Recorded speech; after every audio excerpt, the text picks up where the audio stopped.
Okay, everyone gone? Time for spoiler talk.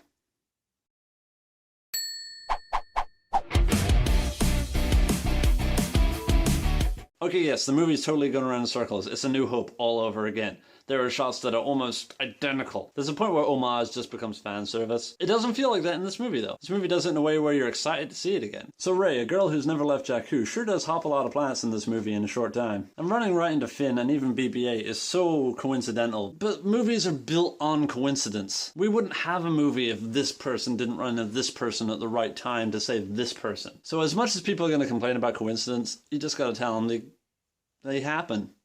That's how stories are made. Like Poe getting sprung by the turncoat stormtrooper. Poe and Finn, what a bromance that was. Or Poe-mance. I'm sure so many people are going to write fan fictions about that. I love the way you got to see more of inside of a TIE Fighter cockpit too, and how they work and how they sit back to back. Because in the originals you very rarely, my hood's totally fallen off. In the originals you very rarely saw much of the inside of any ship because the camera technology was so limited. Now you can build sets and you can move walls. So it was the same with the Falcon. We got to see it and it looked much more roomy and comfortable. Talking spoilers, so I'm putting the hood back on. Now, so many people had theories about this movie coming out, and the trailers did not really spoil a thing, which is great. They misled you, if anything. Of course, there were so many fan theories when the trailers came out of what was going to be who, and who's going to be whose offspring, and who's going to die. And then because there were so many fan theories, of course, someone's going to be right. But we all knew as soon as Han stepped onto that bridge, he was a goner. And even though we knew it, and we were like, no, don't do it, but we understood that, yeah, it kind of has to happen. In that scene too, you really did see the conflict in Kylo. It wasn't in the context of how it sounded, because he was struggling to get rid of Han so he could turn all the way to the dark side instead of struggling to go to the light, and it was... And the lighting in that scene was the best thing in the film. Because you have the Starkiller bases drawing in the sun, and it's getting dimmer and dimmer, and it's the dying of the light. Sunlight dips, it goes all dark, and it's got the red glow, and boom, that's it. It's the dying of the light. Speaking of Kylo's conflict, I love how angry he is and how unrefined he is, and just flailing around with that lightsaber. It's obviously that he's better with the Force than he is a swordsman, because he's just... And he really lets... You know, he's probably a lot healthier than Darth Vader in terms that he lets his anger out.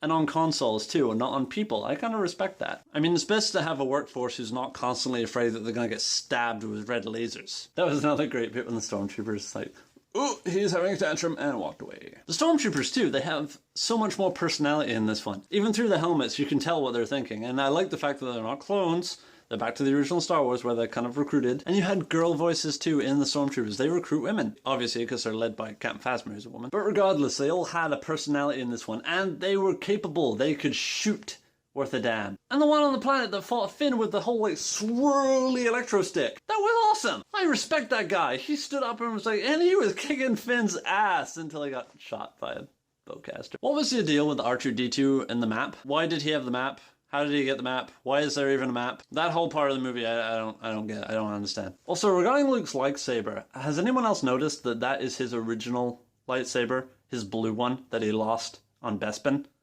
It's not the green one that he built. It's the blue one. It's his original. It's his father's. It's the Skywalker lightsaber. And the little yellow chick had it. And she wouldn't even tell you where she got it. Like, oh, that's a story for another time. Force choke it out of her. Supreme Leader Snoke. That was a pretty cool fake out with the giant hologram, and he's not actually giant. You thought he was giant, which I thought was stupid, and then it faded away and said, oh, it's a hologram. It really felt like, no, this is the first dumb CG character in the new series. But it's okay, it was a fake out, it's fine, he's not 20 feet tall. Although he does kind of look like Voldemort went to the Harvey Dent School of Face Burning. I didn't think we were getting a new Mummy movie this early. It's nice to see the ghouls from Fallout getting work. So I'm getting a lot of word that he's supposed to be Darth Plagueis from the prequels, like the Master of the Emperor, and he just didn't die, or he can't die or something. When he reveals himself as, I'm actually Darth Plagueis, everyone in the audience is going to be like, who? I don't know. And more importantly, all the characters in Star Wars are going to be, huh? Never heard of you. But didn't you watch the prequels? Oh, were you like the guy who taught the dude? You know, whatever, just forget about it. I'm this new bad guy.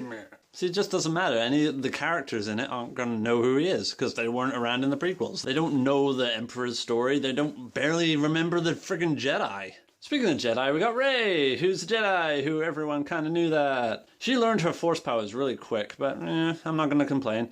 Although the ground split in the last fight was very convenient. I don't think the Force did that.